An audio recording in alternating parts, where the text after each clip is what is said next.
നമ്മൾ ഒരു 8ാം ദിവസമായി. അപ്പോൾ ഇന്നലെ പറഞ്ഞിരുന്നു ഇന്ന് ഇവിടെയൊക്കെ പരിശോധിക്കുന്നുണ്ട്. ഇന്ന് അവിടെ വരെ പോയിട്ട് എന്താണ് ഒരു അല്ല, പ്രത്യേകിച്ച് ഒന്നും കാണാൻ വേണ്ടി പോയതല്ല. ഞങ്ങളൊരു അവസാനഘട്ട അനാലിസിസിൻ്റെ ഘട്ടത്തിലേക്ക് എത്തുകയാണ്. ഇന്നത്തെ ദിവസത്തിൻ്റെ പ്രത്യേകത 7 ദിവസം പൂർത്തിയാകുന്നു, ഒരാഴ്ച പൂർത്തിയാകുന്നു. അപ്പോൾ സ്വാഭാവികമായിട്ടും ഈ നടന്നുകൊണ്ടിരിക്കുന്ന പരിശോധനയെ അവരവർ തന്നെ അസസ് ചെയ്യാവുന്ന വിധത്തിൽ അവരാലോചിക്കുന്നുണ്ട്. ഞങ്ങളതുകൊണ്ട് ഈ പ്രദേശങ്ങളിലെ ഒരു പൊതുവായ സ്ഥിതി നേരത്തെ കണ്ടിരുന്നു. ഇപ്പോൾ കാണുമ്പോൾ ഉണ്ടാകുന്ന മാറ്റം ഇതെല്ലാം പരിശോധിച്ച് മുന്നോട്ട് പോകാൻ വേണ്ടിയിട്ടാണ്. നമ്മളിപ്പോൾ തെരച്ചിലിൻ്റെ ഒരു പ്രത്യേക ഘട്ടത്തിൽ എത്തിച്ചേർന്നിരിക്കുകയാണ്. ഈ ഘട്ടത്തിൽ നിന്നുകൊണ്ട് വേണം ഇനി നമുക്ക് നഷ്ടങ്ങൾ ലിസ്റ്റ് എടുക്കാനായിട്ട്. അപ്പോൾ ഇന്നലെ ഞാനും ബഹുമാനപ്പെട്ട വനംവകുപ്പ് മന്ത്രിയും കൂടി, ജില്ലയിലെ ചുമതലക്കാരനായിട്ടുള്ള മന്ത്രിയും കൂടി ഞങ്ങൾ പരിശോധിക്കുമ്പോൾ 216-ൽ നിന്ന് 186-ലേക്ക് വന്നു. ഇന്നലെ 154-ആയി.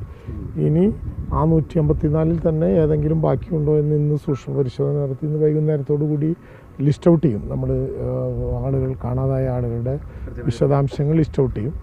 അതിലും ഇനി ആളുകളെ കണ്ടെത്താൻ ഉള്ള ഒരു അവസരമുണ്ട്. സ്പെഷ്യൽ ബ്രാഞ്ചിനും പബ്ലിക്കിനും എല്ലാം ഉണ്ട്.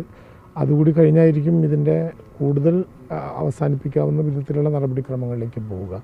അപ്പോൾ അതിൻ്റെ ഭാഗമായിട്ടുള്ള പ്രവർത്തനങ്ങൾ മുന്നോട്ട് കൊണ്ടുപോകുന്നു. ചുമതലക്കാരായിട്ടുള്ള മന്ത്രിതല സംഘം എന്ന നിലയിൽ നടന്നുകൊണ്ടിരിക്കുന്ന പ്രവർത്തനങ്ങൾ വിലയിരുത്തുന്നു. അതിനേക്കാൾ കൂടുതലായിട്ടൊരു പ്രത്യേക പ്രശ്നങ്ങളൊന്നുമില്ല.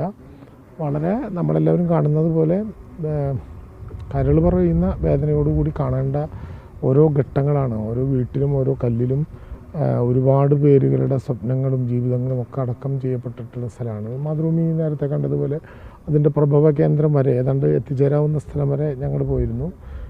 നേരത്തെയും കണ്ടിരുന്നു. ഇപ്പോൾ വീണ്ടും കൂടുതൽ നേരത്തെ കാണുന്നതിനേക്കാൾ കുറച്ചുകൂടി കൃത്യതയോടുകൂടി ഇപ്പോൾ കാണാൻ കഴിയുന്നുണ്ട്.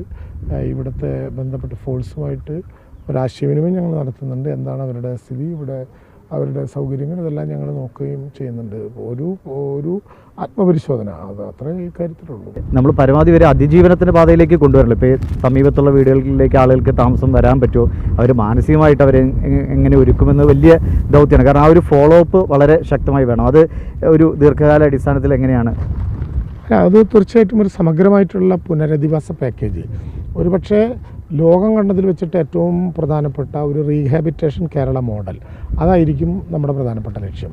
ഇതിനകത്ത് ആർക്കെങ്കിലും വീട് കൊടുക്കാൻ പറ്റുമോ, ഇവിടെ തന്നെ താമസിക്കാൻ പറ്റുമോ, വീടിനൊപ്പം പൂന്തോട്ടം ഉണ്ടാകുമോ, എത്ര സെൻറ്റ് സ്ഥലം ഉണ്ടാകുമോ, അതൊന്നുമല്ല പ്രശ്നം.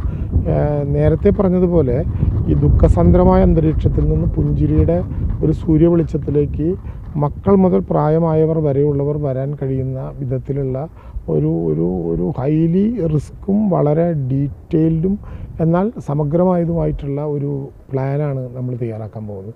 അത് കേവലം വീടും ഭൂമിയും മാത്രമല്ല. അത് ഇപ്പോൾ കഴിഞ്ഞ ദിവസം എന്നോട് ചാനലിരുന്നിട്ടൊരു സുഹൃത്ത് ചോദിച്ച ഒരു ഫോണിൽ കേൾപ്പിച്ചു തന്നു. ഞങ്ങൾ നേരത്തെ ഉണ്ടായ ഒരു മലയിൽ നിന്ന് ഈ മലയിലേക്ക് വന്നു, ഇനി ഞങ്ങളൊരു മലയിലേക്ക് പോകണോ? ഇതൊരു ചോദ്യമാണ്, വളരെ പ്രധാനപ്പെട്ട വിധത്തിലുള്ള ആളുകളുടെ ഒരു ചോദ്യമാണ്. അങ്ങനെ പ്രയാസപ്പെടാനൊന്നുമില്ല എന്ന് പറയാൻ കഴിയില്ല. കാരണം നേരത്തെ നിങ്ങൾ പറഞ്ഞതുപോലെ കുട്ടികളെ ചിരിപ്പിക്കണമെങ്കിൽ നമ്മൾ ചിരിക്കാവുന്നൊരു മാനസികാവസ്ഥയിലാവണ്ടേ. അതുതന്നെ നമ്മൾ എത്ര പ്രയാസകരമാണ്. 8 ദിവസമായിട്ട് നമ്മളെല്ലാവരും ഇവിടെ തന്നെ ഇങ്ങനെ കേന്ദ്രീകരിച്ച് നിൽക്കുകയാണ്. പക്ഷെ നമുക്ക് ചിരിക്കാതിരിക്കാനാകില്ല. കാരണം നമ്മുടെ ലോകം മുന്നോട്ട് പോകണം, നമ്മുടെ നാട് മുന്നോട്ട് പോകണം. ആ വിധത്തിൽ എല്ലാവർക്കും ഒരു ആത്മസന്തോഷം വരാവുന്ന വിധത്തിലുള്ള ഒരു പാക്കേജ് നമ്മൾ തയ്യാറാക്കും. പല വിധത്തിലുള്ള സഹായ വാഗ്ദാനങ്ങൾ ഇപ്പോൾ വരുന്നുണ്ട്. ആ സഹായ വാഗ്ദാനങ്ങളെല്ലാം കൂടിയിരിക്കും.